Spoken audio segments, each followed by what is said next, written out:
Oke, ya, sungguh luar biasa lagu persembahan dari Ibu Maya Rumantir.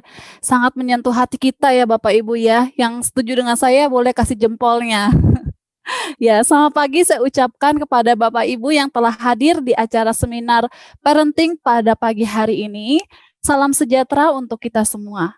Wah, senang sekali di kesempatan kali ini saya secara langsung bisa bertemu dengan Bapak Ibu, walaupun masih secara virtual ya Bapak Ibu, tapi nggak apa-apa. Saya percaya kita boleh mendapatkan sesuatu yang bermanfaat pada pagi hari ini. Ya, sebelumnya perkenalkan, nama saya Yunike, saya adalah guru bimbingan konseling di sekolah ini yang akan memandu jalannya acara dari awal hingga akhir. Terima kasih juga saya ucapkan kepada Bapak Ibu yang telah menyempatkan waktunya untuk menghadiri acara ini. Karena tandanya masih banyak orang tua yang aware terhadap pola asuh dan caranya dalam mendidik anak. Nah, hari ini temanya sangat menarik Bapak Ibu, yaitu kekompakan pasutri dalam mendidik anak yang akan dibawakan oleh seseorang yang sungguh luar biasa, yaitu adalah Ibu Maya Rumantir. Selamat pagi Ibu Maya. Ya, Bapak Ibu, hari ini saya juga tidak sendiri.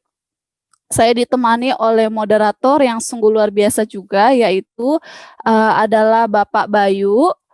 Bapak Bayu sudah hadir. Selamat pagi Pak Bayu. Oke. Selamat pagi, Bu. Iya, selamat pagi Pak. Baik. Bapak Ibu, tanpa panjang lebar lagi, mari kita mengawali acara seminar hari ini dengan doa pembuka yang akan dipimpin oleh Bapak Pendeta Ade Eli. Pak Pendeta Ade Eli dipersilakan untuk memimpin kita semua dalam berdoa. Bapak Ibu, saudara-saudari yang kekasih di dalam Tuhan Yesus Kristus, kita akan menyerahkan acara ini supaya Tuhan yang memimpin dan memberkati. Mari kita berdoa. Allah Bapa kami yang ada di surga, kami bersyukur kepadamu Bapa untuk acara yang hari ini kami lakukan. Kami bersyukur bahwa Tuhan telah menyertai persiapan demi persiapan sehingga kami boleh melaksanakan acara ini hari ini. Bapa yang baik, kami berdoa untuk seluruh peserta supaya Tuhan memberikan semangat, antusias di dalam mengikuti acara ini sehingga acara ini tidak berlalu begitu saja, tetapi ada berkat-berkat yang khusus yang kami peroleh melalui acara ini. Kami berdoa untuk pembahasan topik yang begitu menarik dan baik, yaitu kekompakan pasutri di dalam mendidik anak. Mohon Tuhan memberkati dan memimpin acara ini di dalam menyampaikan materi bahkan juga diskusi, supaya juga semuanya boleh menjadi berkat bagi seluruh peserta. Secara khusus kami mendoakan narasumber kami, yaitu Ibu Dr. Maya Rumantir. Bapa yang baik, sertai hamba-Mu, urapi dia dengan urapan yang baru, sehingga dia boleh menyampaikan isi hati Tuhan. Dan hari ini, kami semua yang hadir boleh diberkati melalui acara kekompakan pasutri di dalam mendidik anak. Terima kasih Bapa, kami doakan juga alat-alat digital yang kami pakai, supaya Tuhan memberkati, sehingga itu tidak menjadi halangan di dalam berjalannya acara ini. Terima kasih Bapa yang baik, kami menyerahkan acara ini dari awal, pertengahan, sampai pada akhirnya. Tuhan pimpin, Tuhan sertai, dan kami menyerahkan semuanya kepadamu di dalam nama Tuhan kami, Yesus Kristus. Amin. Amin. Terima kasih Bapak Pendeta Adeli untuk doanya. Baik Bapak Ibu, saat ini saya mau langsung menyerahkan kepada moderator kita, yaitu Bapak Bayu. Dipersilakan. Baik, terima kasih Bu Yunike. Selamat pagi Bapak Ibu semuanya. Saya ucapkan juga terima kasih atas kehadirannya dan semoga kita semua dalam keadaan sehat. Sebelum kita masuk ke sesi utama, saya mau memperkenalkan terlebih dahulu latar belakang pembicara kita. Seperti yang Bapak Ibu ketahui, mungkin sudah tidak asing lagi, karena beliau berawal dari seorang artis cilik, artis remaja, dan hingga sampai saat ini beliau juga terkenal sebagai penyanyi pop legendaris.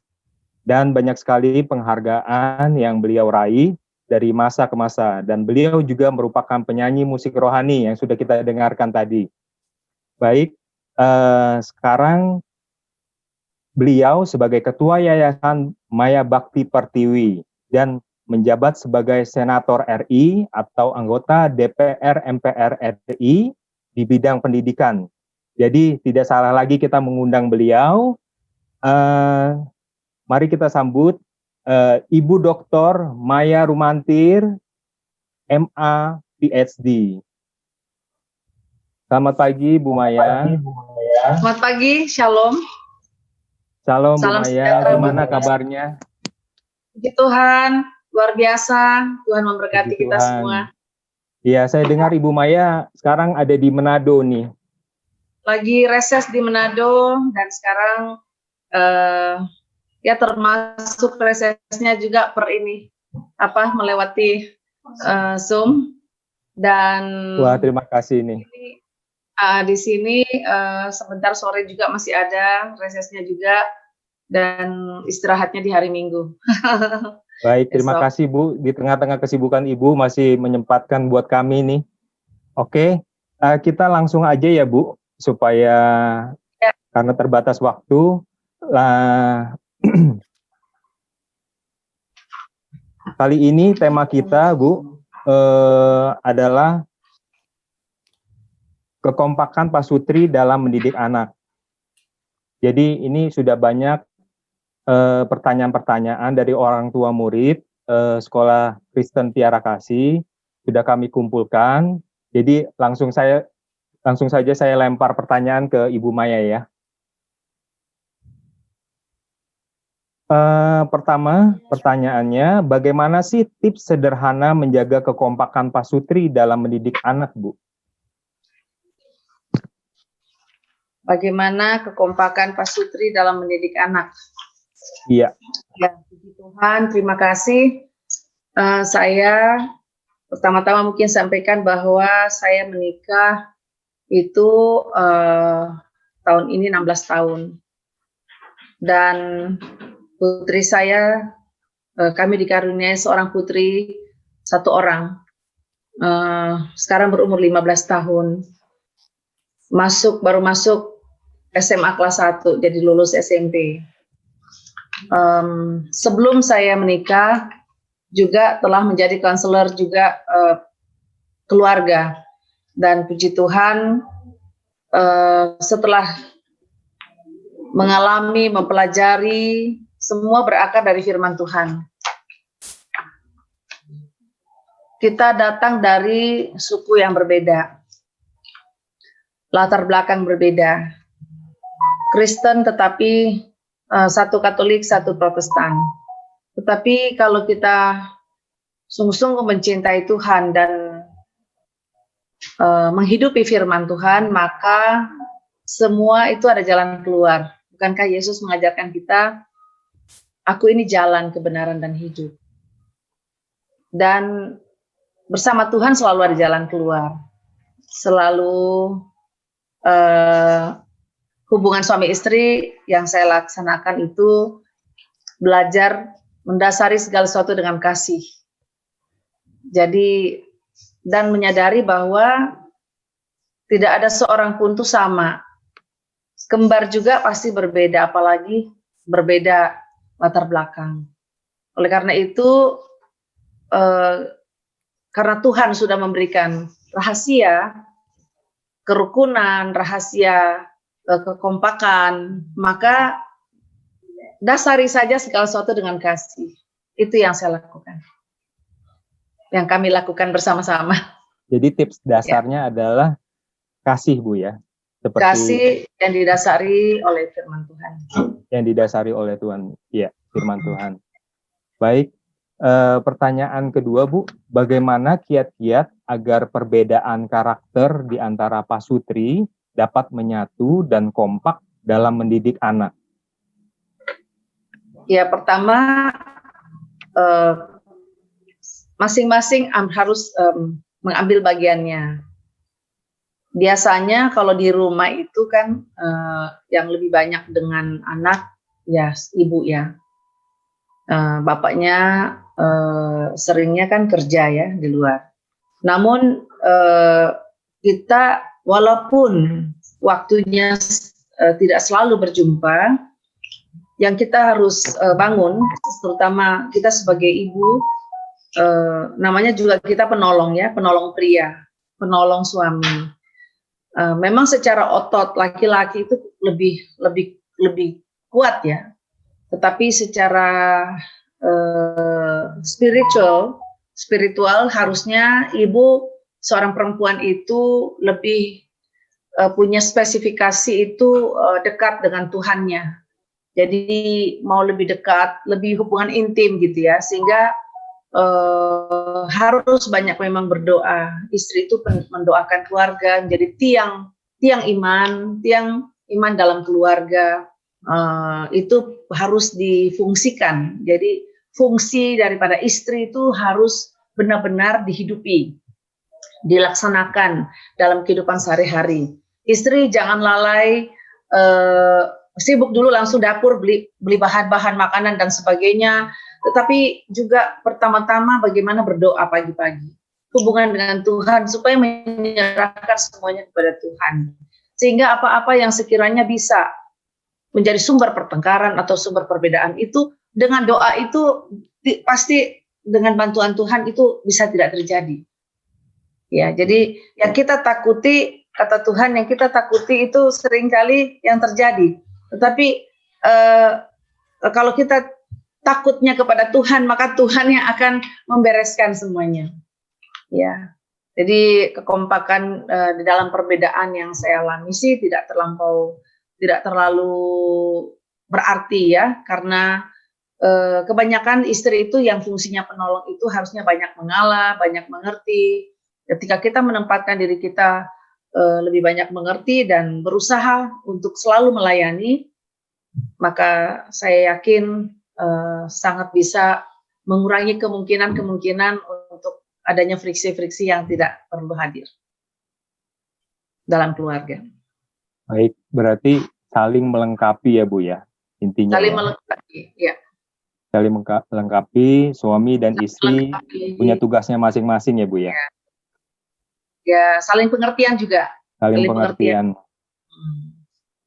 Kalau mungkin saya ini sebenarnya lebih susah harusnya, karena usia kami menikah itu sudah usia lanjut ya. Jadi saya 40 tahun, suami 41 pada saat menikah. Nah, jadi sekarang ini saya 56, suami saya 57.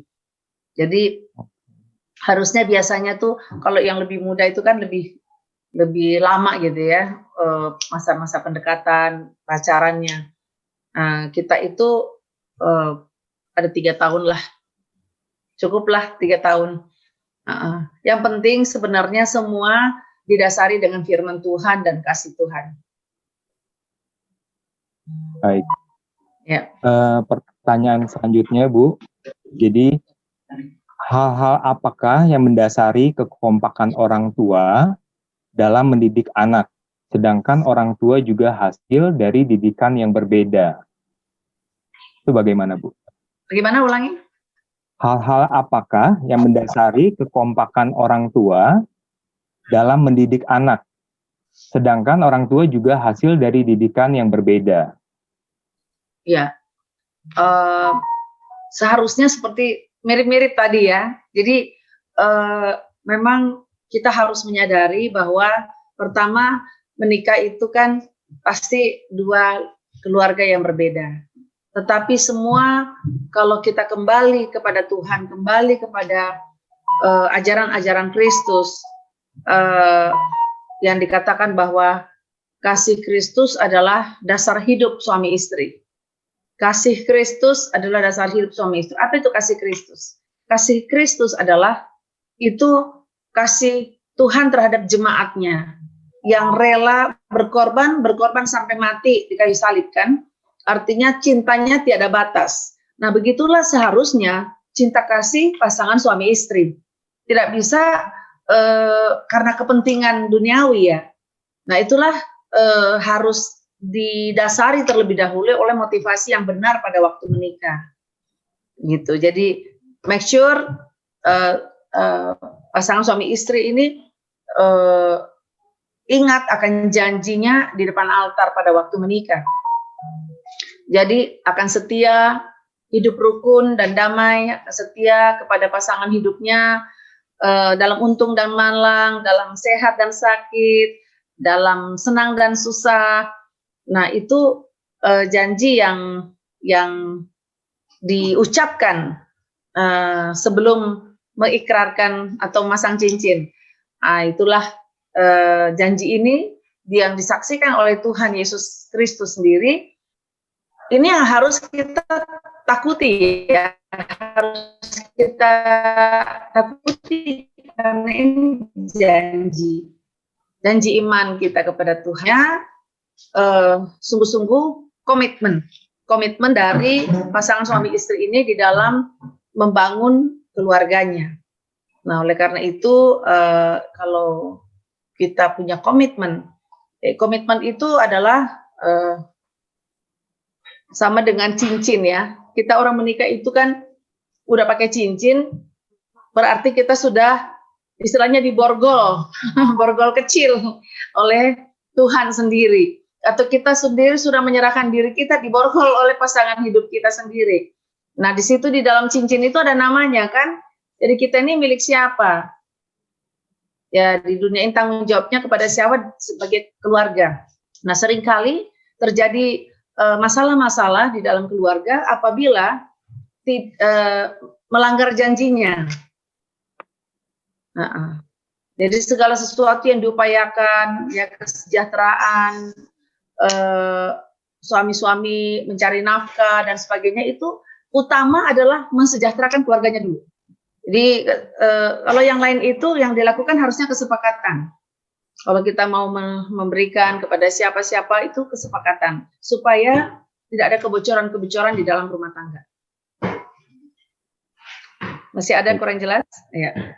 Kalau untuk menciptakan suatu kekompakan, Bu, pasangan suami istri bila mana ada perbedaan pandangan cara mengasuh atau mendidik anak, karena mungkin latar belakang pribadi pasangan suami istri sendiri sangat berbeda gitu saat mereka dididik oleh orang tuanya.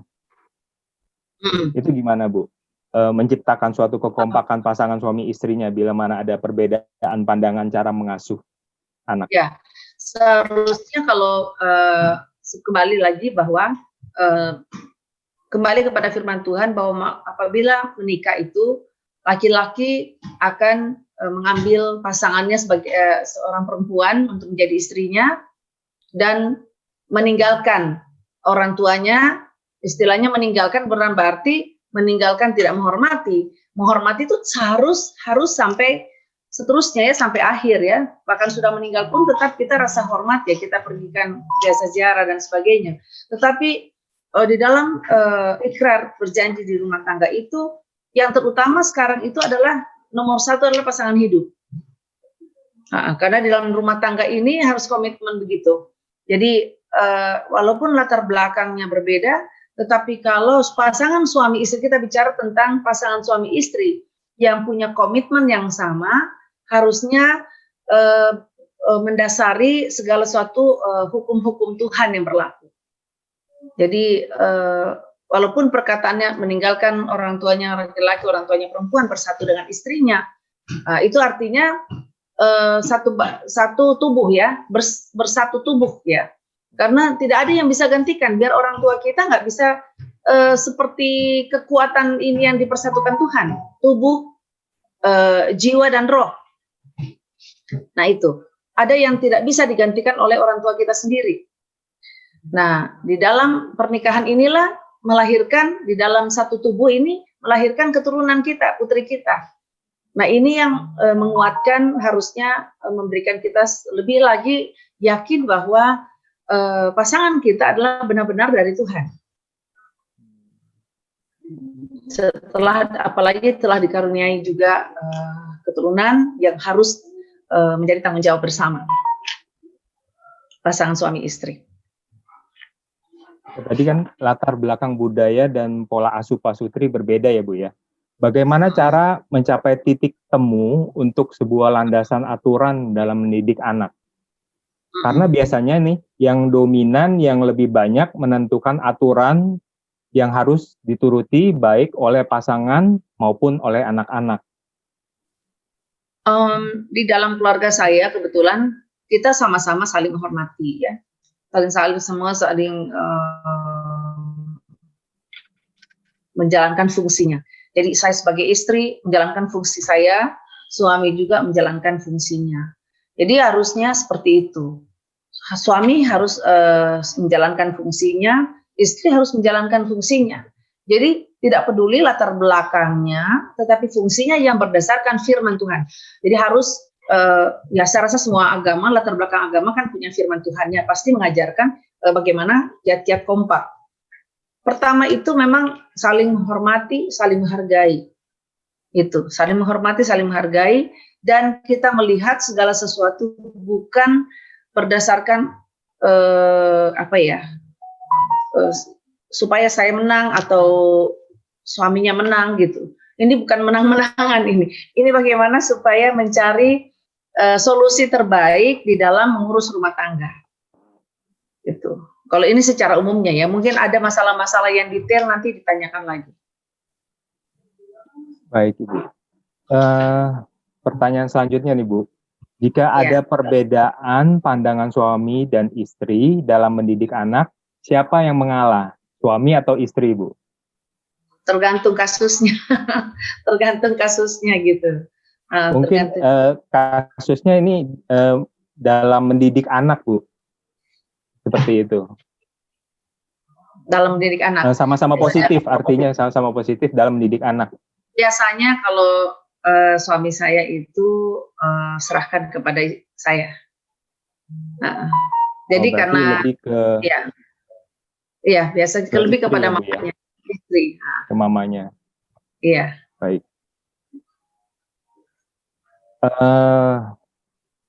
Pertanyaan selanjutnya, suami Kristen, istri Katolik. Kira-kira anak ke gereja mana, Bu? Oke, kita ngomongnya dari awal dulu kan, sebelum menikah itu ada bimbingan ya, bimbingan pernikahan. Nah, kami berdua mengikuti bimbingan pernikahan secara Katolik dan juga ada bimbingan pernikahan secara Protestan, ya. Suami saya HKBP ya. Jadi karena dasarnya saya ini pelayanan okumene ya.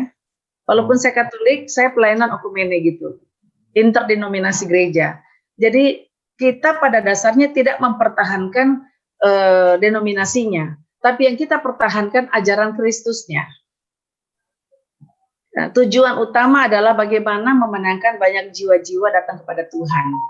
Jadi gereja manapun, di mana prinsipnya adalah di mana Tuhan Yesus itu ditinggikan, Tuhan ditinggikan, dia pasti hadir. Jadi tidak ada yang perlu diperdebatkan, karena sekali lagi tadi dikatakan bahwa sudah datang dari latar belakang berbeda, dari pendidikan orang tua yang berbeda, dan itu buat kami itu bukan satu alasan untuk, artinya untuk bukan dasar yang kuat untuk bisa harus diperdebatkan.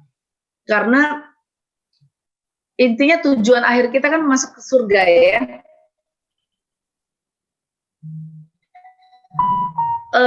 Jalan ke surga itu kan bukan jaminan denominasi gerejanya.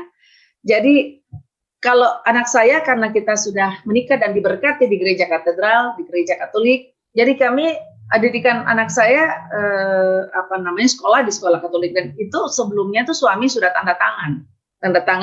Memang di gereja Katolik kan ada aturan-aturan yang harus diinikan supaya anak itu terarah ya, diajar secara sejarah Katolik. Kan suami saya legowo aja karena memang mereka itu sudah sungguh-sungguh mengikut Tuhan dengan satu pengertian yang benar, bukan berarti wah harus Protestan ini gitu ya. Jadi perbedaannya yang ditonjolkan tidak. Jadi yang ditonjolkan adalah persamaannya, ajaran Kristusnya, ajaran Tuhan itu. Jadi udah tidak ada dipermasalahkan lagi. Suami saya nanti ingin ke gerejanya, minggu depan kita ke gerejanya. Biasa juga dia tanya, hari ini kita ke gereja Katolik aja ya, jam sekian. Pokoknya nggak ada masalah sama sekali. Mau liturginya, cara apa, cara sambutnya, cara makan hosti, dan sebagainya itu tidak pernah dipermasalahkan lagi. Karena sudah menjadi satu pengertian yang dalam, yaitu kasih Tuhan. Jadi perbedaan-perbedaan itu tidak perlu lagi dipermasalahkan. Yang kita bicarakan bagaimana memperkuat persamaan yang ada. Ya. Mungkin saya bisa tambahin kalau di surga itu nggak ditanya dari gereja mana gitu Bu ya. Dari gereja mana? That's right. Oke. Baik. Iya. Pertanyaan selanjutnya Bu, bagaimana mengajar anak tentang iman yang sama bila pasutri yang berbeda iman percayanya? Ya, mestinya kalau yang iman percayanya berbeda, itulah harus dari sejak awal diperkuat. Nah, misalnya ya, kalau sudah terlanjur menikah seperti ini kan, kita nggak bisa lagi menengok ke belakang kan. Yang ada adalah bagaimana hari ini dan seterusnya. Nah, sekarang harus kita menyadari bahwa bersatunya dua insan yang berbeda latar belakang agama ini berdasarkan apa? Karena cinta atau apa gitu. Nah, motivasi di dalam pernikahan ini juga sangat penting. Kan banyak juga orang menikah karena alasan materi, supaya saya nggak usah kerja kuat ya, karena dia itu misalnya contoh-contoh ini lebih kaya, dia usahanya besar, sehingga dia nggak memperhatikan itu lagi. Padahal pada setelah pernikahan hal itu sangat penting sekali. Hal keimanan ini sangat penting sekali. Nah, pada akhirnya kalau kita tidak sungguh-sungguh mencari Tuhan, ya biasanya ya akhirnya dua-duanya tidak berdoa. Atau berdoa tapi tidak sungguh-sungguh sekali gitu. Karena apabila yang satu sungguh-sungguh, mungkin yang satunya protes. Nah, yang artinya tidak terlalu saling menjaga tenggang rasa ini seringkali tidak membuat satu roh gitu ya. Nah, namun bukan berarti tidak ada jalan keluar. Harus dua-dua bisa mengalah, dua-dua saling mengerti pasangannya. Dasar daripada persatuan itu adalah cinta mereka, gitu. Nah, ada juga kalau misalnya mereka sudah bersatu, lain latar belakang, seringkali misalnya contoh problem yang sering dihadapi adalah misalnya tidak punya keturunan. Nah, misalnya kalau tidak punya keturunan, nah dari kedua belah pihak ini, kedua latar belakang keluarganya seringkali mempengaruhi. Nah, udah karena beda agama dan sebagainya. Kalau pasangan suami istri tidak kuat dasar cintanya, bisa bercerai. Nah, oleh karena itu jangan sampai kepada perceraian. Harus diperkuat komitmen apa? Komitmennya dasar cinta. Yang kedua, keintiman ya, membangun terus intimasi dan passion di dalam sebuah rumah tangga itu sangat penting. Jadi ada 3 aspek. Pertama adalah komitmen, yang kedua intimasi, yang ketiga adalah passion. Passion itu selalu menarik. Jadi jangan hanya pacaran saja, pakai parfum, dandan yang rapi, ya kan, karena mau ketemu nih pacar gitu ya. Tapi setelah menikah juga harus tetap dijaga passion ini, daya tarik pasangan suami istri. Kedua, intimasi, keintiman, dan membuat suasana selalu satu dengan lain itu menyenangkan. Dan yang terutama adalah komitmen. Jangan sampai tinggal komitmen, seringkali kalau udah hubungannya renggang, komitmennya tetap dijaga misalnya, tetapi passion sama intimasinya sudah hilang, sudah hambar. Sering kan pasangan suami istri satu rumah, tetapi tidak satu kamar lagi. Nah, ini jangan sampai terjadi gitu. Karena tujuan menikah adalah menyatukan cinta antara dua insan. Tapi kalau sudah menjadi hambar oleh karena hal-hal materi, oleh hal-hal karena yang bukan yang prinsip. Ingat sekali lagi, yang menjadi prinsip pasangan suami istri adalah cinta kasih. Bukan kaya miskin, dia sekarang kerja, sekarang nggak kerja, udah begini, udah COVID, begini pandemi, udah PHK, sudahlah, udah nggak bisa biaya rumah tangga. Loh, ini dasar motivasi waktu menikah nih apa? Hal-hal keuangan atau hal cinta kasih? Persoalan cinta atau hal-hal materi? Jadi ini penting sekali dikembalikan lagi. Dasar kita menikah dengan seseorang itu berdasarkan hal-hal materi, duniawi, atau hal menyadari bahwa ini adalah pasanganku yang dari Tuhan. Saya harus jaga apapun situasinya, untung malang, sakit, dia sehat, tetap harus mau melayani, mau mengasihi, mau menghormati. Ini yang harus ditanamkan di dalam pasangan suami istri. Baik, Bu. Terima kasih. Selanjutnya, Bu, apa yang dimaksud dengan pasangan suami istri yang kompak dan mengapa harus kompak gitu, Bu? Ya harus kompak. Kalau nggak kompak, rumah tangganya siapa yang nyangga? Kan ini rumah kan, penyangganya harus ada tiang kan? Iya. Tiang kalau satu kan nggak kuat, harus dua begini kan? Betul. Berarti dalam hal apa saja, Bu? Pasangan suami istri ini mesti kompak.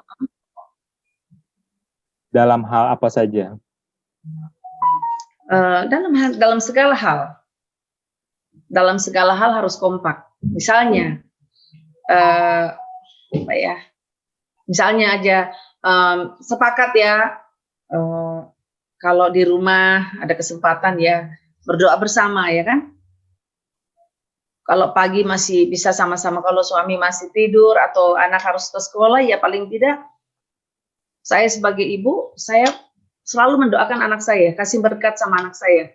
Dan itu menjadi kebiasaan sejak dia kecil sampai sekarang. Kalau mau ke sekolah, dia tidak merasa nyaman kalau tidak diberkati dulu sama mama papanya. Walaupun papanya tidur, dia kasih bangun, "Pak, berkati saya dulu. Mama berkati saya dulu, doakan saya dulu," gitu. Nah, ini menjadi satu warisan yang abadi, turun-temurun, harusnya seperti itu. Jadi anak saya bilang, kita tidak mengandalkan hal-hal materi, sayang, kita punya iman kepada Tuhan.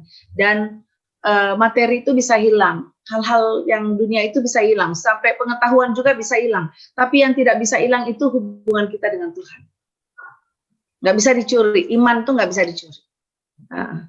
Jadi artinya sampai sedalam itu yang harus kita tanamkan. Sedangkan pengetahuan itu ada dasarnya juga. Misalnya takut akan Tuhan adalah dasar ilmu pengetahuan. Ilmu pengetahuan akan berarti apabila dilengkapi dengan rasa takut akan Tuhan.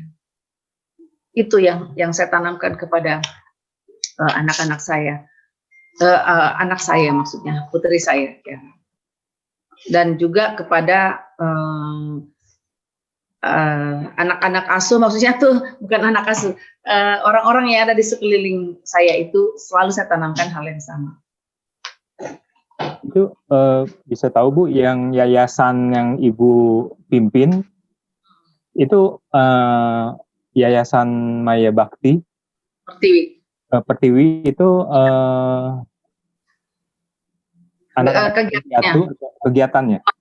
Kegiatan saya itu, yayasan itu kegiatannya kegiatan sosial, kegiatan misinya ya, komitmennya di bidang pendidikan, misalnya sumber daya manusia, sekolah ya, dan juga misi-misi perdamaian antar suku bangsa, antar negara. Jadi antar misi perdamaian gitu, perdamaian dunia.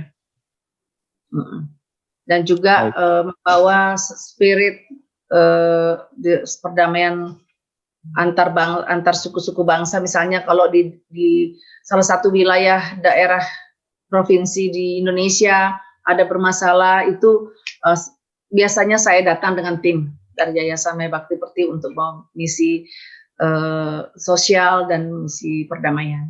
Oh, misi sosial dan perdamaian, Bu ya. Iya. Baik. Kita kembali ke pertanyaan nih, Bu. Bagaimana sikap Pak Sutri jika di dalam keluarga masih ada orang tua atau kakek nenek maksudnya Bu, yang ikut terlibat dalam mengasuh atau mendidik anak? Karena terkadang ada hal-hal yang tidak sejalan Bu. Kira-kira bagaimana? Iya, memang di dalam berumah tangga tetap ya memang kita menghormati orang tua kita masing-masing, tetapi sebaiknya harus sudah rumah sendiri, ya. Mau kaya, mau miskin, mau sederhana, hidup sederhana dari nol, sebaiknya tinggal di rumah sendiri supaya lebih bisa mandiri dan belajar dewasa di dalam kehidupan berumah tangga. Kalau seandainya maksudnya masih satu rumah gitu Bu, kira-kira bagaimana? Taman Mertua Indah. Iya, seperti itu. Iya. Jadi kalau masih bersatu ya tetap suami istri harus komit bahwa rumah tangga harus dia jaga. Karena rumah tangga yang utama sekarang adalah dia dan istrinya, istri dan suaminya dan anaknya. Itu rumah tangga, karena kan misalnya siapa namanya Mbak Bayu. Nah, Mas Bayu ini punya keluarga. Nah, keluarga Mas Bayu kan namanya keluarga Bayu apa gitu. Nah, apa marganya, farmnya? Bayu Nur. Bayu Nur. Nah, keluarga Bapak Bayu Nur. Nah, bukan keluarga nama bapaknya toh. Bapaknya Mas Bayu kan ada juga. Iya. Namanya lain toh. Nah, jadi anak ini, Mas Bayu ini nggak boleh lagi merasa keluarganya yang inti keluarga bapaknya. Karena Mas Bayu udah punya pasangan hidup dan punya keturunan. Jadi keluarga Mas Bayu ya keluarga Mas Bayu yang ada terdiri dari istri dan anak-anak. Ini harus dikomitmen dulu.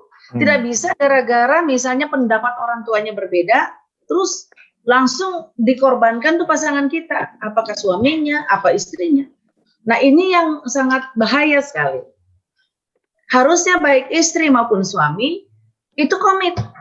Apapun masukan-masukan dari keluarga kedua belah pihak itu menjadi masukan dan menjadi pertimbangan bersama-sama. Dibicarakan di dalam kasih. Gitu. Tidak bisa kita menghakimi langsung juga. Bisa saja pendapat orang tua itu baik. Nah, kalau baik ya kenapa enggak? Kita masukkan di dalam keputusan rumah tangga kita. Tetapi kalau misalnya ada hal-hal yang misalnya negatif, nah ini yang bahaya. Atau menyerang pada pasangan kita. Kalau misalnya istri, suaminya diserang. Kalau suami punya keluarga atau orang tuanya, istri yang menjadi dipermasalahkan. Ini dua-dua suami istri harus punya tenggang rasa. Punya pikiran yang lebih ke depan bahwa saya harus jaga keutuhan rumah tangga saya. Sebab orang ketiga satu-satunya yang bisa dihadirkan adalah Tuhan sendiri di dalam rumah tangga. Jangan ada orang ketiga yang lain siapapun itu. Yang lain cukup kita hormati, kita buat suasana yang nyaman, tetapi tidak boleh mencampuri urusan rumah tangga inti. Suami dan istri, anak harus menjadikan dasar daripada didikannya adalah firman Tuhan. Makanya harus punya waktu suami istri baca firman dan anak-anak. Harus dengar renungan pagi, renungan malam. Kalau nggak bisa buka Alkitab, minta tuntunan yang sekarang apalagi ada Mr. Google dan sebagainya. Sudah gampang buka. Ada suara Tuhan atau suara Injil pagi, suara Injil malam. Nah, di situ ada didikannya, ada doanya, ada firmannya gitu. Ini sangat mendasar sekali dan harus kita pelihara day by day. Ya, dari hari ke hari kita harus bangun hubungan intim dengan pasangan hidup kita supaya anak kita juga bisa melihat contoh teladan. Karena sebagai ungkapan mengatakan the best sermon is a good example. Khotbah yang paling jitu paling paling jitu ya, khotbah yang paling jitu adalah contoh hidup yang benar. Ya. Jadi orang tua, pasangan suami istri sangat penting sekali berjuang untuk memberi contoh teladan yang baik kepada anak-anak supaya bukan pengajarannya, tetapi contohnya yang bisa diikuti. Banyak orang bisa mengajar semacam guru, banyak guru yang baik, tapi bukan teladan yang baik. Sedangkan guru itu harusnya memberikan teladan hidup juga. Itu yang paling tepat. Di dalam rumah tangga, suami istri, sangat penting dalam mendidik anak, yaitu adalah kekompakan suami istri yang didasari oleh firman Tuhan. Jadi pengaruh-pengaruh lain dari orang tua sebelah, kedua belah pihak, itu harusnya tidak boleh mencampuri terlalu mendalam hal-hal yang prinsip dalam rumah tangga. Dan kedua orang tua harusnya berjiwa besar, mengerti juga kepada firman bahwa dia sudah melepaskan putra-putrinya untuk membangun rumah tangga sendiri-sendiri. Jadi mereka juga biar dewasa, kalau ada masalah, biar mereka selesaikan. Sebab kalau terlalu jauh mencampuri orang tua kepada anaknya, keluarga anaknya, nanti anaknya sudah berdamai, orang tuanya musuhan. Iya kan? Nah, suami istri kan biar dia berantem-berantem kan berteman lagi. Iya kan? Karena dasarnya cinta. Tapi kalau orang luar, itu bisa jadi musuhan. Itu harus makanya menjaga tenggang rasa bahwa ini anaknya sudah memiliki rumah tangga sendiri. Ini rumah tangga inti, yang lain keluarga besar. Gitu. Jadi suami istri harus punya satu komitmen yang kuat bahwa mereka harus menjaga dari segala serangan, depan, belakang, kiri, kanan, seluruh penjuru mata angin harus tutup serangan-serangan itu supaya bisa utuh rumah tangganya, rukun dan damai, diharapkan sampai akhir hayat. Amin. Ya. Oke Bu, ini pertanyaan terakhir. Ya. Apa dampak negatif anak jika suami dan istri tidak kompak? Ya, kita yakin sekali ya, anak-anak itu pasti sayang sama kedua orang tuanya.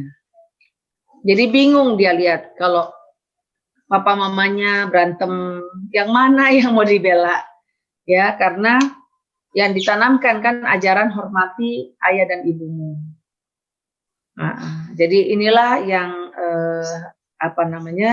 menjadi dasar anak-anak itu sering bingung harus bela siapa. Tetapi walaupun di dalam hatinya dia tahu persoalan ini mama yang benar atau mama yang salah. Nah ini susah untuk dia bicara. Karena apa? Ada rasa hormat sama orang tuanya. Oleh karena itu memang agak susah memang dihindari ketika spontanitas harus terjadi pertengkaran, ya kan? Terjadi pertengkaran. Sedangkan misalnya di dalam mobil misalnya, susah kan? Masa mau keluar mobil dulu? Padahal di dalam mobil ada anak, ya kan? Nah, ini terpaksa kan dia lihat, dia menyaksikan. Nah, seharusnya memang suami istri ini menahan diri lah. Kalau ada hal-hal yang kira-kira bisa saling menyakiti, ya lebih bagus tidak diomongkan dulu. Karena di dalam mobil ada orang lain. Atau ada anak kita. Seperti itu, jadi banyak menahan diri. Pengendalian diri sangat penting di dalam menjaga pertengkaran di depan anak-anak.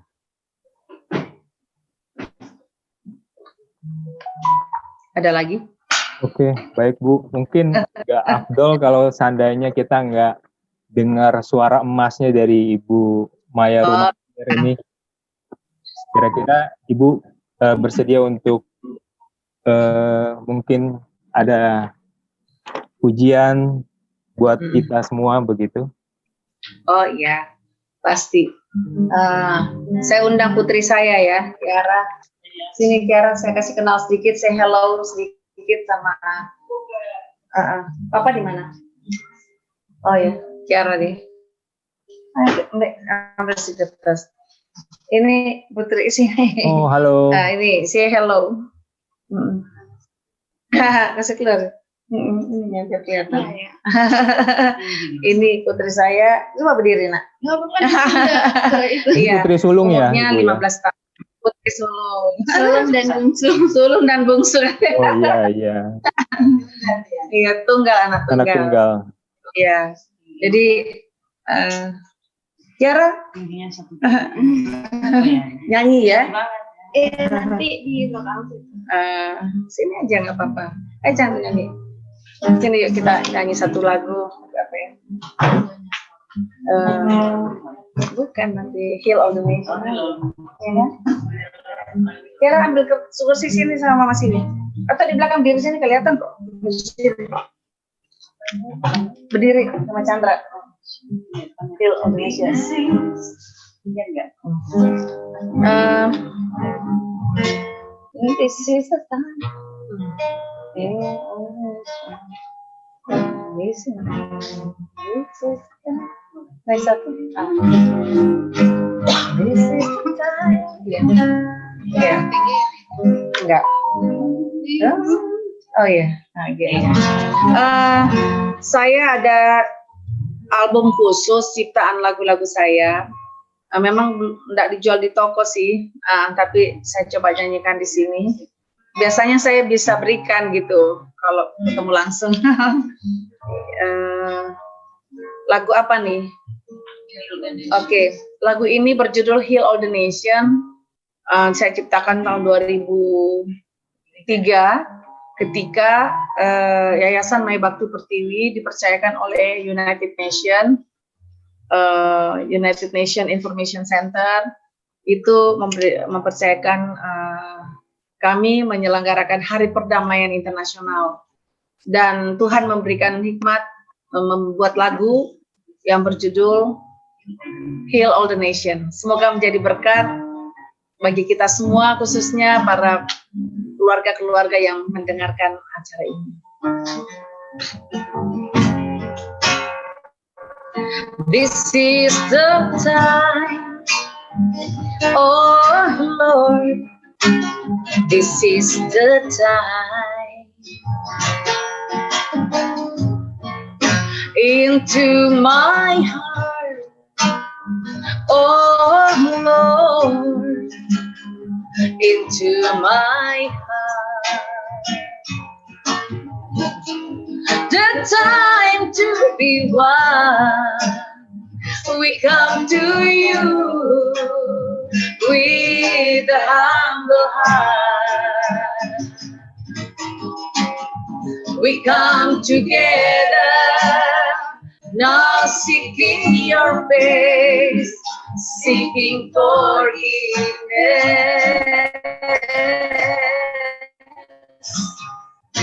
Touch our heart, touch our mind. Receiving in the healing. We want to love one another as you whisper to all of us. We want to forgive one another and forget all the past. Heal all the nations, all the families, all the lives. Save all the nations, all the nations, all the families, all the lives.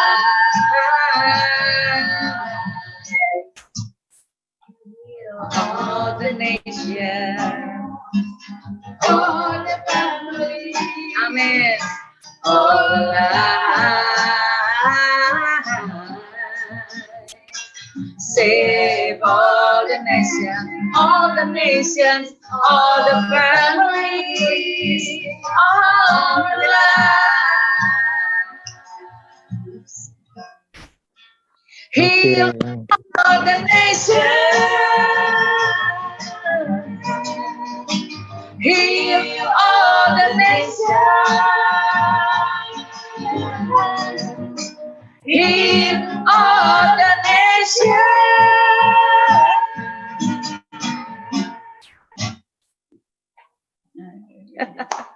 Puji Tuhan. Jadi pertama arti daripada lagu ini, sekaranglah waktunya. This is the time, oh Lord, this is the time. Masuklah ke dalam hati kami, Tuhan. Jadi ketika kita undang Tuhan masuk dalam hati kami, hati kita masing-masing, maka itu pasti akan kita rasakan kasih Tuhan. Boleh saya ajak berdoa? Ini sudah selesai, sudah tutup. Boleh Bu. Mohon maaf Bu Maya, ini masih ada waktu sedikit. Okay. Saya lempar pertanyaan ke forum, boleh? Boleh tanya jawab, boleh. Boleh, silakan. Iya, satu pertanyaan aja mungkin. Tapi sebelumnya saya juga mau bertanya buat ini ketua yayasan kita. Kebetulan ada Ibu Tanda Funi Esther, MPD.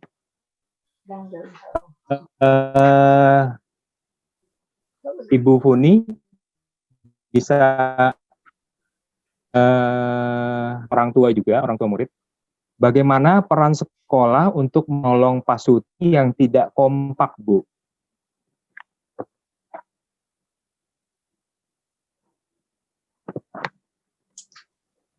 Terima kasih Pak Bayu dan Ibu Maya. Pak Bayu bisa diulangi pertanyaannya? Baik, ini ada pertanyaan dari orang tua murid, Bu. Bagaimana peran sekolah untuk menolong pasutri yang tidak kompak? Peran sekolahnya harus seperti apa, Bu? Ya. Gitu. Peranan sekolah, pertama kita ngundang Ibu Maya. Jadi dengan mengundang Ibu Maya hari ini parenting, sebenarnya itu sudah peran daripada sekolah untuk membantu atau memfasilitasi orang tua dalam konteks tadi tidak kompak. Kalau saya melihat dari semua yang disampaikan oleh Ibu Maya, dapat saya simpulkan bahwa ketidakkompakan itu sebenarnya itu lebih banyak diciptakan oleh pasangan suami istri itu sendiri. Betul ya Bu Maya ya? Jadi ketidakkompakan itu terjadi karena memang suami istri yang mau menciptakan begitu. Karena kalau dilihat dari pandangan daripada Ibu Maya bahwa suami dan istri itu pasti berbeda. Nggak bisa disamakan, pasti berbeda. Jadi bagaimana menyatukan ketidakkompakan itu? Salah satu yang tadi Ibu Mayakan, mencari solusi dengan firman Tuhan. Artinya apapun kondisinya dalam mendidik anak terjadi ketidakkompakan, mungkin dapat saya sampaikan misalnya sekarang ini di kala PJJ, ya. Contoh, orang tua, papanya memperbolehkan anaknya main gadget, gitu. Mamanya bilang tidak boleh, lalu berantem urusan boleh atau tidak boleh. So far normal saja, ada kondisi seperti itu, tetapi jalan keluarnya bagaimana? Nah, tadi Ibu Maya sudah memberitahukan kepada kita, yaitu penyelesaiannya adalah semua perbedaan itu harus disamakan kembali. Bagaimana menyamakan? Bukan siapa yang mengalah, siapa yang menang, tetapi mari kita kembali kepada landasan kasih. Suami istri kalau saling mengasihi, mungkin tadi seperti yang dialami Ibu Maya, maka suami sudah memutuskan pendidikan anak diserahkan kepada istri. Ya, kalau suami sudah memutuskan pendidikan anak diserahkan kepada istri, ya sudah. Jadi kalau dalam konteks ini suami sudah percaya pilihan dia, ya cintanya dia, orang yang dipilih oleh Tuhan, maka suami mempercayakan make decision-nya oleh istrinya.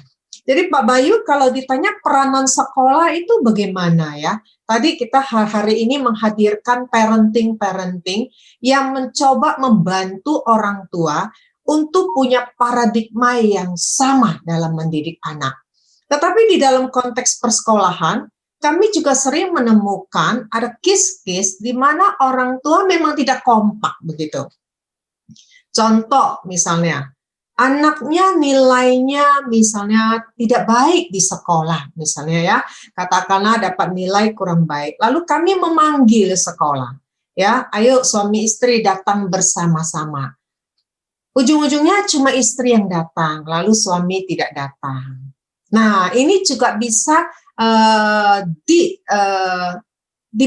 dalam satu praduga kami, apakah nih suami istri tidak kompak karena sudah kami undang sama-sama. Tetapi dari sekolah tetap follow up. Misalnya, oke, suami istri tidak mau datang bareng. Kita coba mengundang dulu istri. Lalu kemudian kita juga mengundang suami. Nah, setelah itu kami melihat apakah benar-benar terjadi ketidakkompakan. Kalau seandainya terjadi, kami akan tetap follow up dengan mengundang kembali suami istri.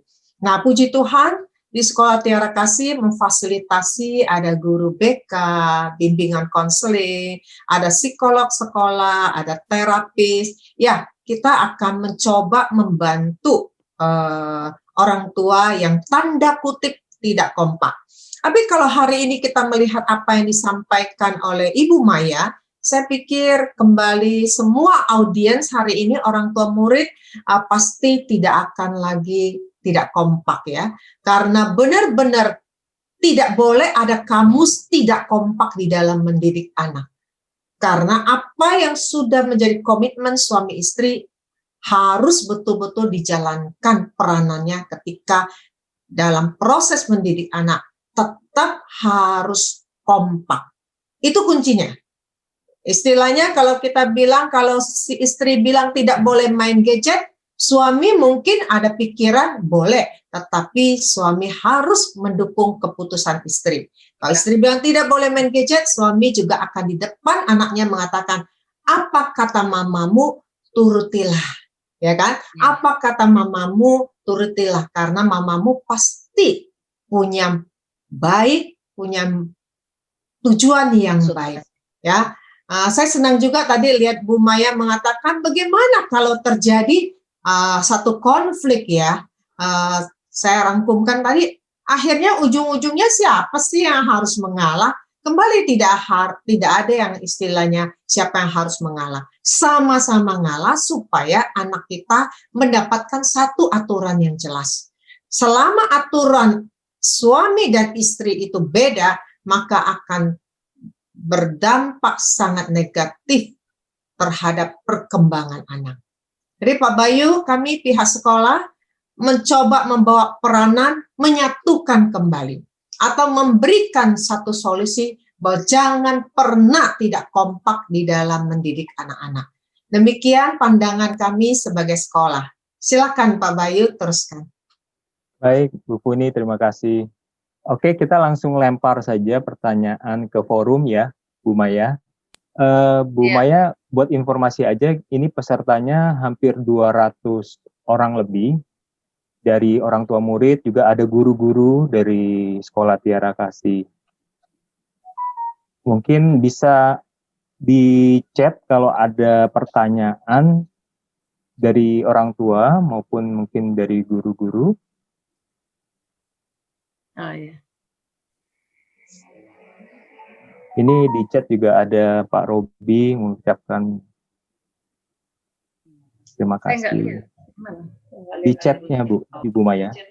Di Ada mana tulisan chat? chat. Oh, di chat Ya. ada. Oke, mana dia tulisannya? Atau mungkin yang dari orang tua murid bisa Langsung aja nggak apa-apa. langsung aja, bisa atau enggak lewat chat atau langsung aja bisa Langsung bertanya. aja.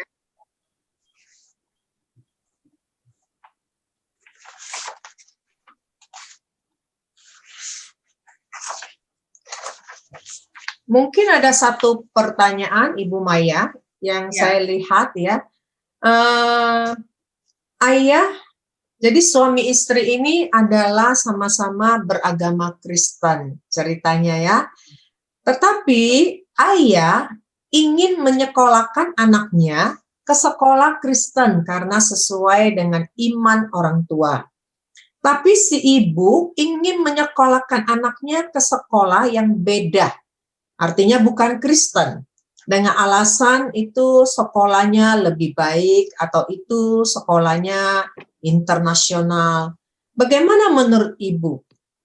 Kalau di sini, bagaimana pandangan ibu ketika kondisi tersebut jadi berantem antara papa dan mama hanya karena satu mau sekolahin anaknya sesuai iman keluarga, satu lagi mengatakan tidak perlu.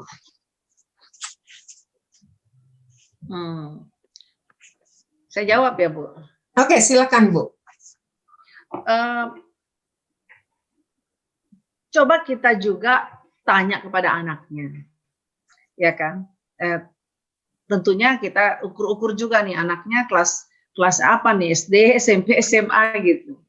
Seringkali kan, ya kalau sebagai contoh putri saya kan sudah masuk SMA, karena dia dari kecil ya dia di sekolah juga Katolik, ya dia sudah bukan soal ajaran Katolik, tetapi ada kedisiplinannya, dan saya rasa juga banyak juga yang beragama lain juga ada sekolah di situ.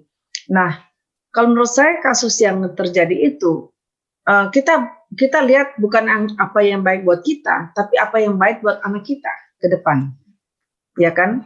Nah, kalau memang di sana kita bisa ajak dialog juga kepada anak. Seringkali anak juga kan punya pendapat. Nah, tapi kalau anak itu pendapatnya menurut kita sebagai orang tua kurang tepat, ya kita luruskan sama-sama. Mungkin dibicarakan bahwa memang kalau di internasional mungkin bahasa asingnya, bahasa Inggrisnya apa mungkin lebih lancar. Tapi saya melihat di sekolah juga lokal juga, artinya misalnya di mana anak saya sekolah di Tarakanita, dia itu tidak kurang tuh, bahasa Inggrisnya bagus sekali gitu ya. Karena apa? Sekarang udah banyak kan kalau belajar bahasa itu. Tapi yang penting terutama bagaimana keimanan dia, bagaimana pergaulannya itu. Kalau sekolah internasional yang pasti luas sekali pergaulannya, tapi juga tidak bisa kita jamin tentang imannya. Nah, kita mau lihat dia seluas tapi imannya nggak perlu diperhatikan, atau kita perlu iman dulu. Kalau saya berprinsip bahwa mengajar anak itu dari mulai dalam kandungan sampai dia kelas 3 SMP itu sangat penting. Sangat penting dibangun dasar karakter anak, sikap mental spiritual anak itu dari sampai SMP paling minimum. Sebab kalau dia baru dididik nanti SMA udah agak susah. Nah, kalau dia dididik dari kandungan sampai SMP kelas 3, seperti saya lihat anak saya mau masuk SMA, dia sudah terbentuk satu kebiasaan, budaya berdoa, dia sudah tahu kemandirian dia, bahwa tanpa Tuhan saya nggak bisa. Nah, tiap hari saya lihat dia berdoa sendiri, dan memang karena kami memang minta kepada Tuhan mujizat ya, pada saat saya menikah kan 40 tahun. Menurut dokter itu, saya itu sudah terlambat untuk mau hamil gitu di usia 40. Tetapi karena saya beriman kepada Tuhan dan saya minta supaya Tuhan memberikan saya seorang anak dari kandungan saya sendiri ya, karena waktu kita artis kan sering banyak gosip kiri kanan ya, yang udah punya anak dan sebagainya. Saya memang sebagai seorang perempuan sangat-sangat sedih, tetapi sebagai orang beriman saya masuk dalam kamar, saya berdoa, Tuhan saya rindu, sekalipun saya sudah umur 40, saya ingin membuktikan kepada orang-orang yang mengenal saya bahwa saya akan diberikan seorang anak dari kandungan saya, dan saya mau buktikan bahwa bagi Tuhan tidak ada yang mustahil. Dan puji Tuhan, saya mendapatkan Kiara, putri Kiara yang sejak dalam kandungan itu, di dalam foto dia di dalam perut itu, dia dalam keadaan berdoa, dalam keadaan seperti ini dalam kandungan.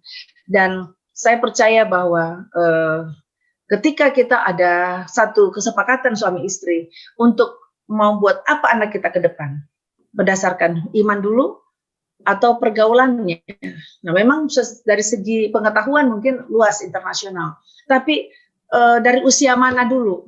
Kalau saya berprinsip bahwa tidak perlu sekolah yang terlalu langsung luas, karena yang perlu, yang sangat urgent dibangun untuk anak-anak dari kandungan sampai usia SMP kelas 3 itu adalah karakternya, sikap mental spiritualnya. Ini yang harus kita jaga.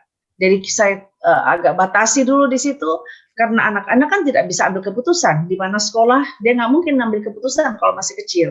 Nah, kita lah sebagai orang tua harus membawa keputusan-keputusan ini yang bijaksana untuk masa depan anak kita, dan juga tidak menyusahkan orang tua kalau anak ini beriman, takut akan Tuhan. Ya.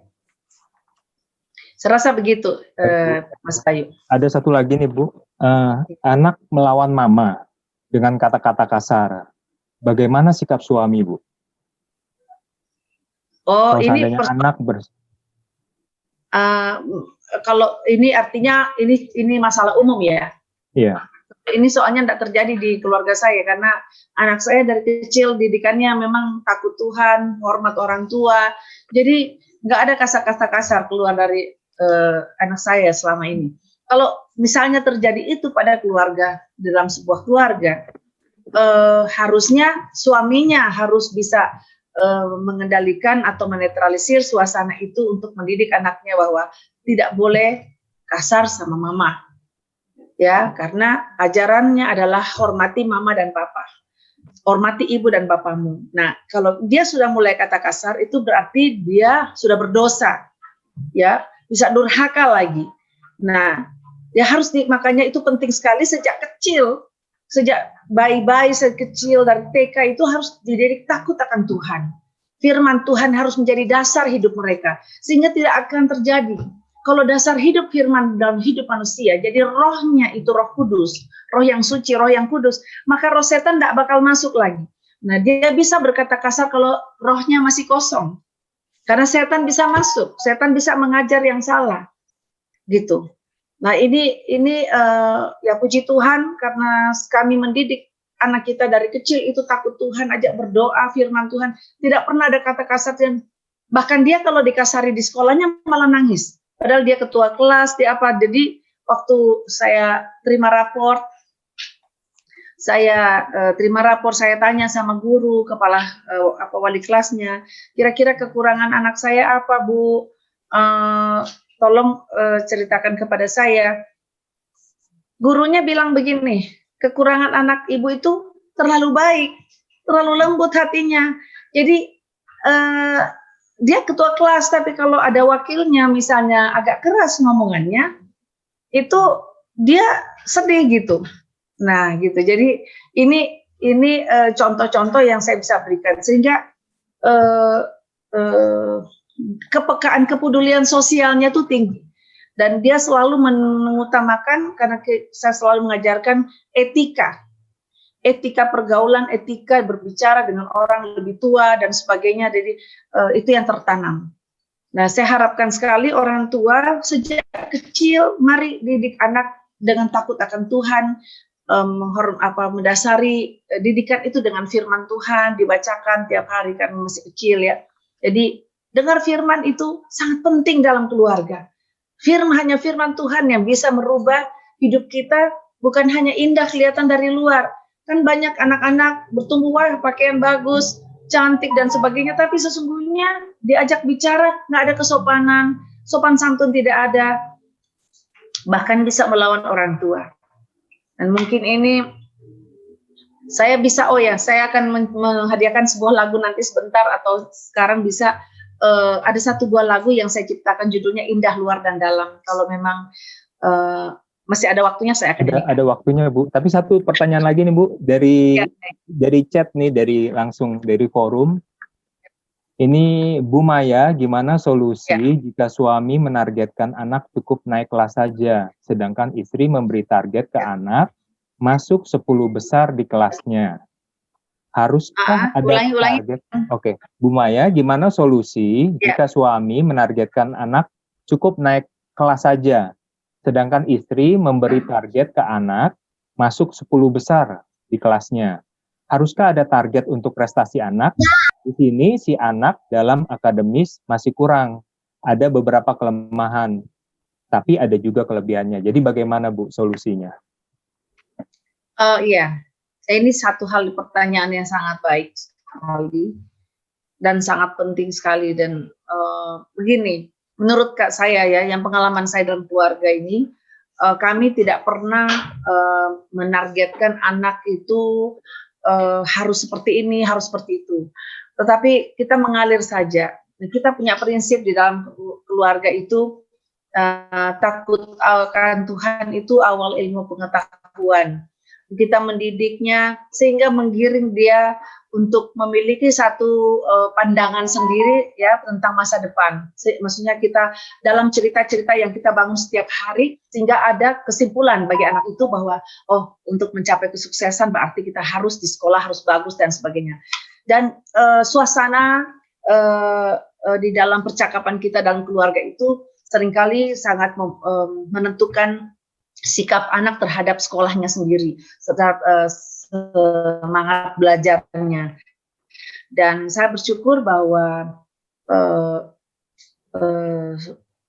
dengan puji Tuhan, saya punya anak itu juara di kelas ya, selalu sampai sekarang ini juara dan punya nilai baik, bukan hanya di dalam pelajaran-pelajaran sekolahnya, tetapi di dalam penilaian budi pekerti, sopan santunan. Sekarang itu kan dijabarkan secara detail nilai-nilainya satu-satu ya kan. Dan saya bersyukur putri saya punya nilai yang sangat memuaskan dan di sini saya melihat bahwa memang penting sekali kita bukan target dia harus juara ini.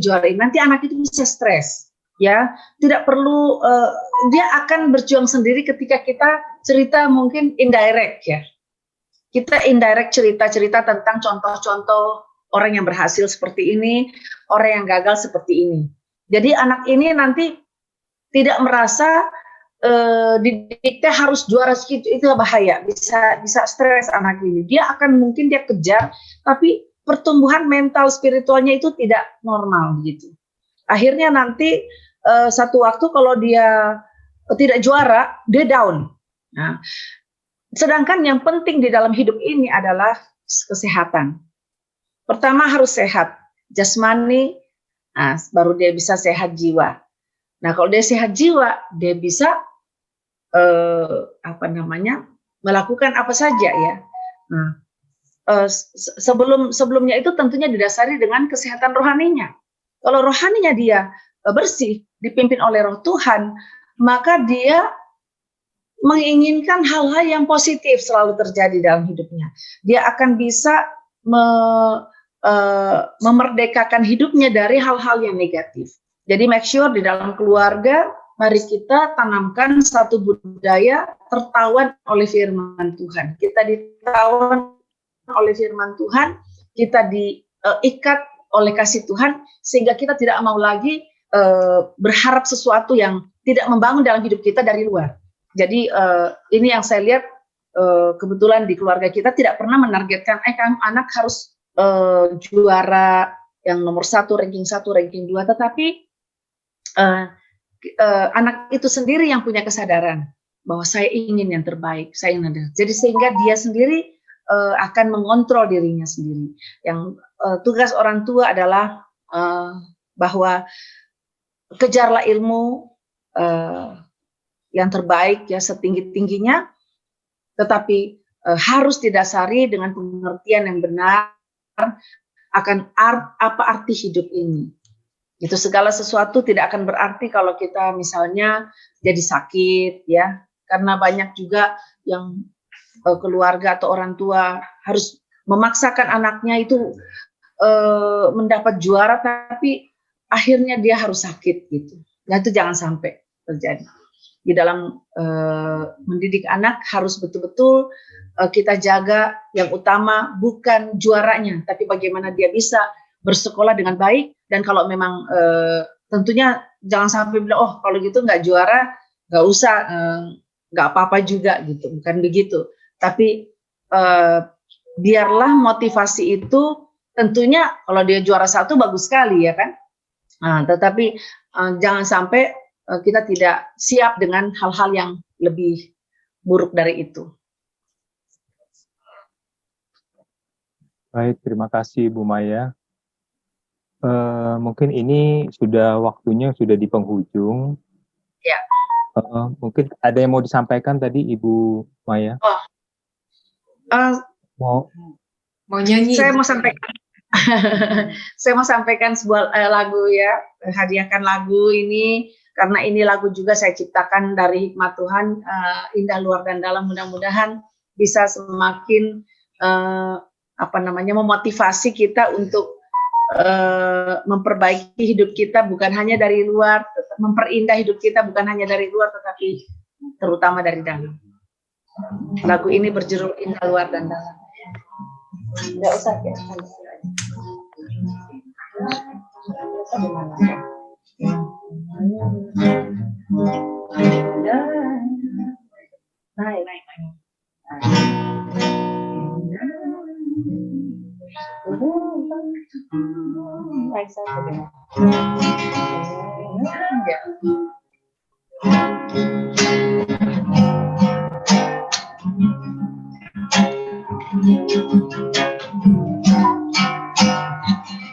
Indahnya sebuah kehidupan bila berjalan dalam terang Tuhan.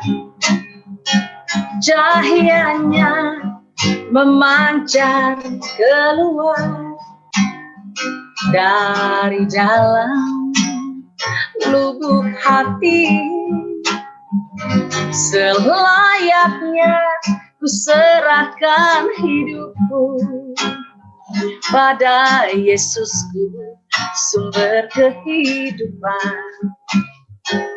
Hanya Dia berani berkata, akulah jalan, kebenaran dan hidup. Ku bersyukur Bapa, Kau tebus dosaku, Kau ampuniku, Kau memilihku, Kau bentuk jiwaku menjadi indah luar dan dalam.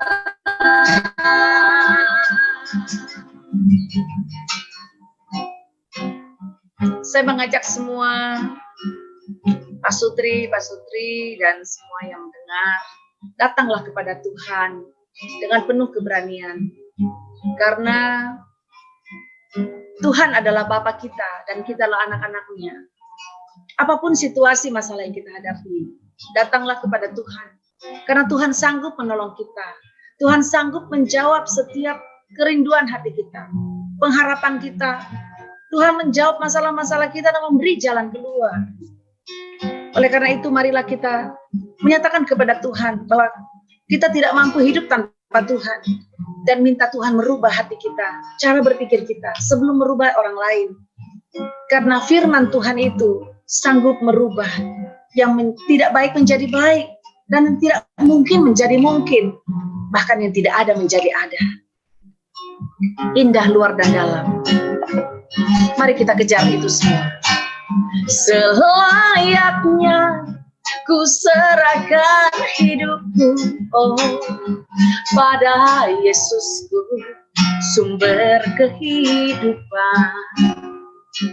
Hanya Dia berani berkata, akulah jalan, kebenaran dan hidup. Ku bersyukur Bapa, Kau tebus dosaku, Kau ampuniku, Kau memilihku, Kau bentuk jiwaku menjadi indah luar dan dalam. Oh, ku bersyukur Bapa, Kau tebus dosaku, Kau ampuniku, Kau memilihku, Kau bentuk jiwaku menjadi indah, luar dan dalam menjadi indah, luar dan dalam.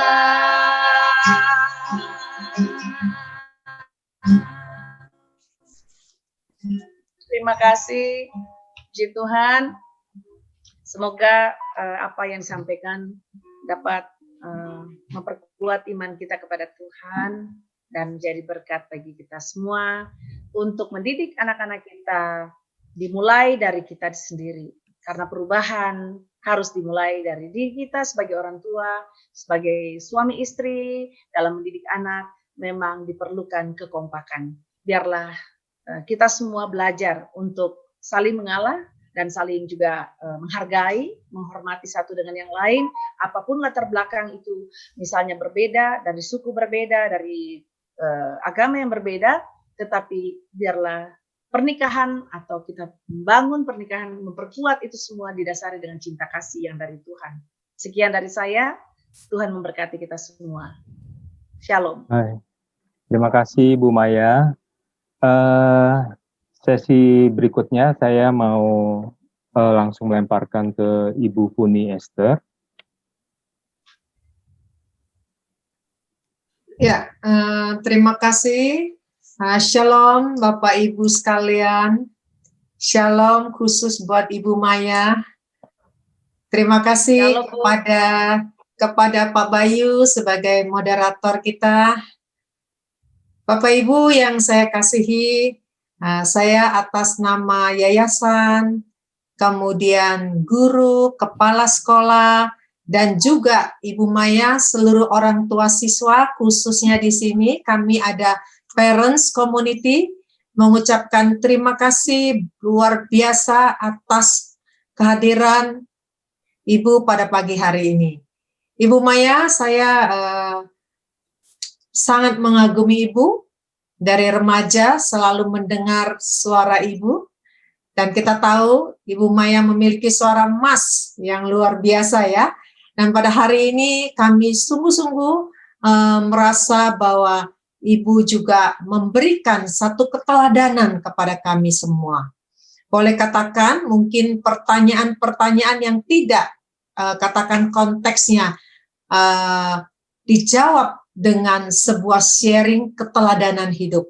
Dan ini yang kami dapatkan dari Ibu, dan luar biasa bahwa seluruh masalah di keluarga dapat diselesaikan dengan firman Tuhan. Ini adalah satu kunci yang luar biasa yang kami dapatkan hari ini dari Ibu. Terima kasih Bu Maya, banyak sekali tips-tips yang saya lihat selain berdasarkan firman Tuhan, suami istri memang harus selalu mengasihi dan selalu kompak di dalam mendidik anak. Bu Maya, dalam doa dan harapan kami terus berdoa untuk Bu Maya dan keluarga, terus dipakai Tuhan di dalam penginjilan, di dalam membangun bangsa dan negara. Kita tahu Ibu Maya adalah salah satu anggota dari DPR RI yang terus berjuang untuk negara Indonesia, berjuang buat Pasutri dan berjuang buat para pemuda. Kami terus berdoa biarlah Tuhan pakai Ibu menjadi teladan, menjadi terang dan garam. Semoga Ibu beserta keluarga diberkati Tuhan, dan kami juga senantiasa memohon doa dari Bu Maya dan suami dan anak. Terima kasih, ini yang saya sampaikan. Sekali lagi Bu Maya, terima kasih. Salam dari kami semuanya. Makasih, Tuhan Bu Maya. memberkati. Ya, amin. Tuhan memberkati. Baik, saya langsung melempar ke Bu Yunike. Ya, baik Pak Bayu. Ya. Terima kasih Bu Funi untuk penyampaiannya bagi kita semua.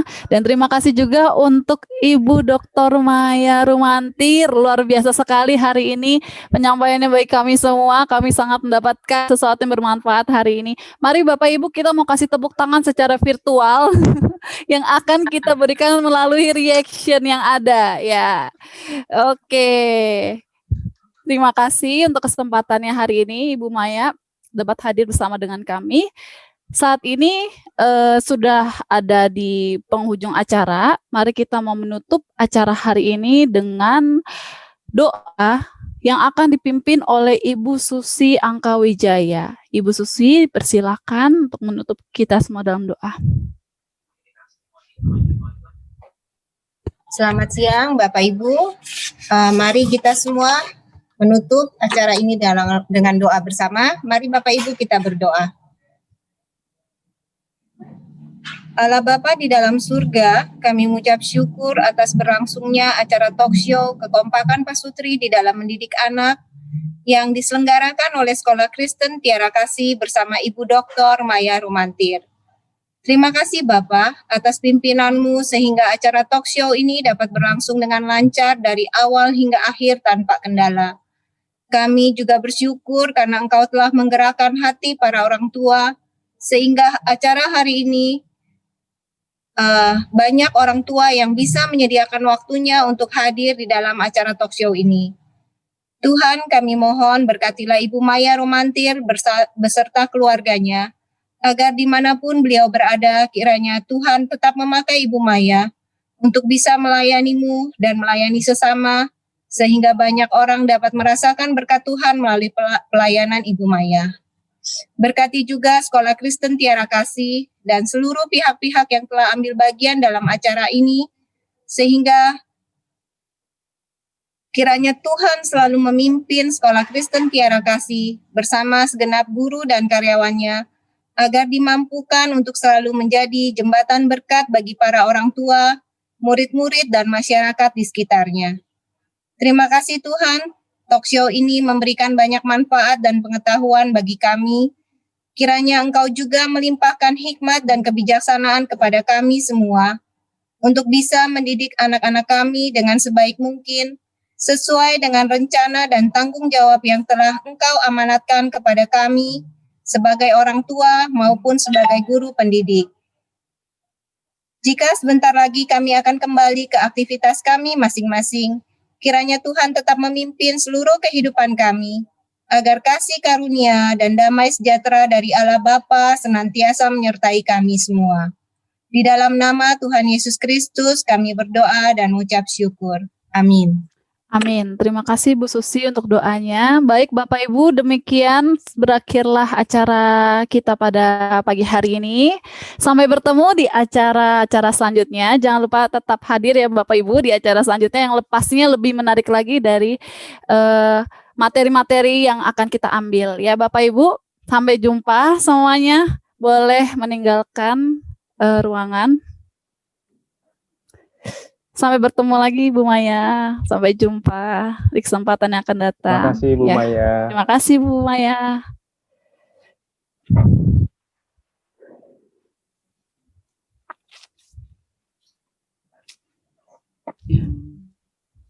Terima kasih Bu Funi, Mas Bayu, dan Bu Inneke juga. Terima kasih doanya dari Pendeta Susi.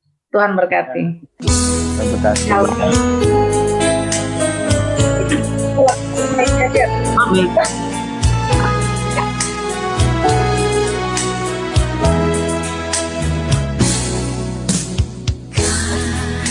Kasih pasti lemah lembut, kasih pasti memaafkan, kasih pasti murah hati. Kasih-Mu Tuhan,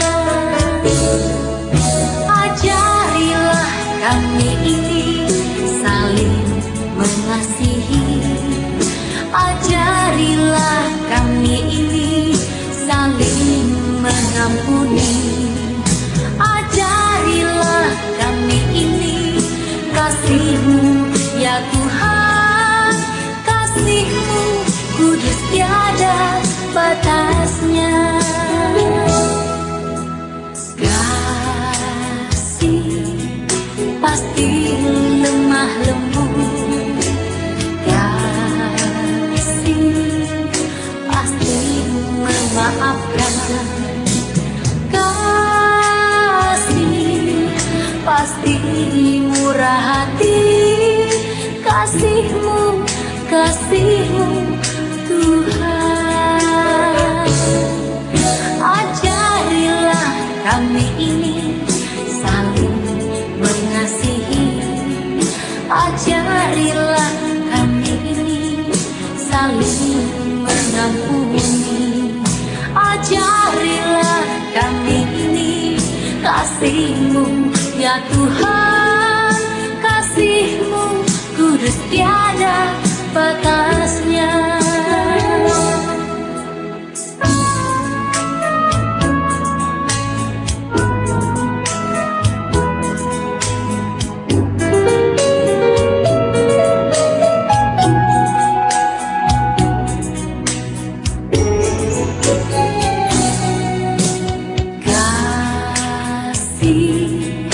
Pasti lemah lembut, kasih pasti memaafkan, kasih pasti murah hati, kasih-Mu, kasih-Mu Tuhan.